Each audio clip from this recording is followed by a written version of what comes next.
What's up, guys? Comics Kid 2099 here, and I've got a graphic novel that I want to talk to you about.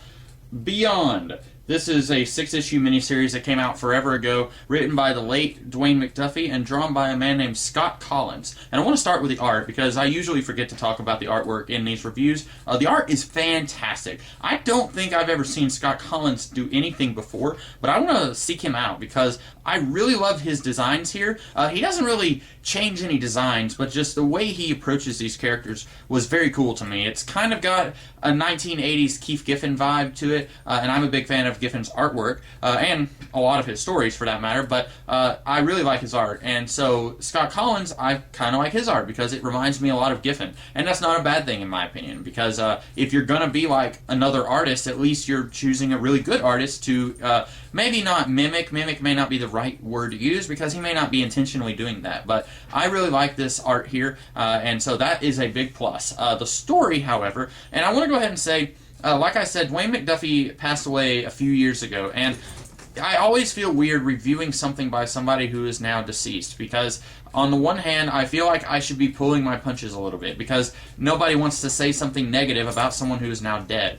On the other hand, this story is not great. It's not wonderful. I don't want to say it's a bad story because it has a lot of things about it that I like. A lot of the dialogue here is really fun and enjoyable. There's some very funny, clever dialogue going on in this book. Having said that, the premise is basically just a complete lift of the original 1980s Marvel event Secret Wars. And if you haven't read Secret Wars, you might enjoy this story a lot more than if you have read Secret Wars. I have read Secret Wars, and I didn't realize when I read it, and I only read that event maybe 3 years ago, and I hadn't realized when I read it just how important it is to the Marvel Universe. I always thought, okay, it's this big event that happened in the early 80s, but it didn't really have a whole lot of huge lasting ramifications. And maybe it didn't, but I didn't really realize until now that it's had so many imitations and such. The plot of this story is basically exactly the same as the 1980s Secret Wars. You got a group of characters of varying degrees of heroicness. They are kidnapped from Earth and they are put on a planet, very much like Secret Wars. The differences, Secret Wars is a 12-issue miniseries, and the cast is much huger, and there is a lot more plot going on in that miniseries. Here, you've got a 6-issue miniseries going on, and there's only like, 6 or 7 characters in this story. So, not as much going on here in terms of story. Even when you ignore the fact that this is a 6-issue miniseries, it's condensed or not condensed, it's decompressed a little bit, because that happens.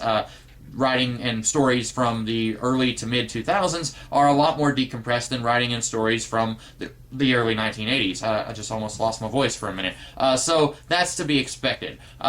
Beyond that, like I said, if I hadn't read Secret Wars, I probably would have liked this a lot more. But there's just not a lot going on here. Even if you ignore the fact that this is the same plot as Secret Wars, and it knows it, it's not like this is accidentally taking the same plot as Secret Wars, because look at that. I mean, it's acknowledging that this is a sequel to Secret Wars. Having said that, even though it is a riff on the same premise, I could get past that. The problem is not a whole lot happens here. These guys are all kidnapped and they're put on a spaceship, and then they crash the spaceship on the planet, and then they find out who has kidnapped them. And a little bit of a twist on the Secret Wars premise, it is not the same person who is responsible for the Secret Wars event. If you've read the original Secret Wars, you know who was responsible for kidnapping all those people. Spoiler here, it's not the same guy. And so that was a nice little twist on things, but that's basically the only plot that we get. We have a whole lot of these characters arguing and kind of fighting with each other because they're given the same ultimatum that they were given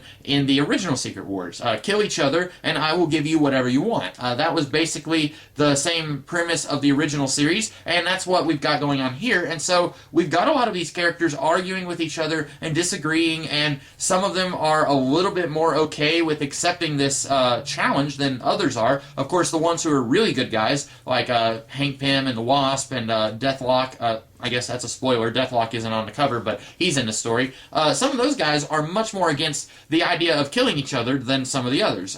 Medusa, for example, she's very willing to kill some of the villains in this group, and then you've got characters like Venom, he's very willing to kill everyone in order to get back home. And so it's basically the same premise as the original Secret Wars, a little bit of a different delivery on that premise, but not a whole lot happens here, and that's really disappointing because I like this cast of characters. This is a very eclectic, very unusual cast of characters. I really like a lot of their goings on in this book.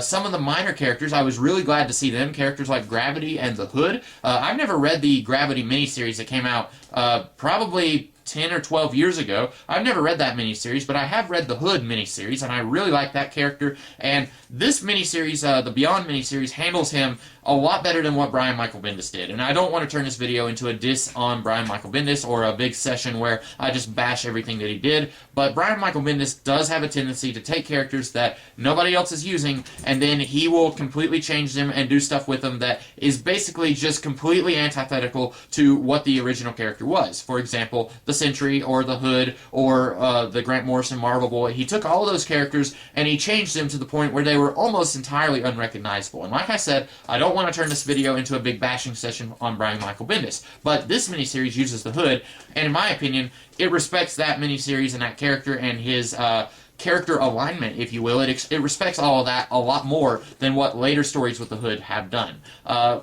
What else? I don't have a whole lot else to say about this book. It was a fun little story. It's just not a very great story. It's fun if you have a couple hours that you want to kill. This is something that I would recommend that you read if you could find it pretty cheap somewhere. But I wouldn't recommend paying the full cover price for this graphic novel, especially considering it's not a fantastic story. You've seen this story before, and you've seen this story done better before. If you had a choice between this and Secret Wars, I would definitely recommend Secret Wars. Admittedly, that would probably cost you quite a bit more money because it's a lot longer, and also that would also take you longer to read. But it's a better story than this one. And like I said, I don't want to make this sound like I am being mean to a man who is now dead, but this story isn't great, and that's not to say that this is indicative of his normal writing, because Dwayne McDuffie did a lot of really good writing on the Justice League cartoon. He is the creator of the character Static, who is a character I really liked in the comics and in the cartoon series, but this isn't necessarily a great representation of his writing quality. This is not even a bad comic. I had a friend of mine who read this a few years ago, and he really hated it. I don't hate this as much as he did. I think it's okay. I just don't think that it's really that fantastic. It's not bad. It's also not great. It's just kind of middle of the road. It's a fun little story if you wanted to kill a couple hours some afternoon, but it's not necessarily a great piece of comic book literature that everyone should read, or even most people should read. That's about all I have to say about Beyond. I hope that you guys liked this video. If you did, be sure to like, share, comment, and subscribe, and I will be back later in this week with a couple of other videos, and then I'll be back next week with some more videos. So be sure to check those out, and I will see you guys later on. Have a great rest of the day. Catch you later.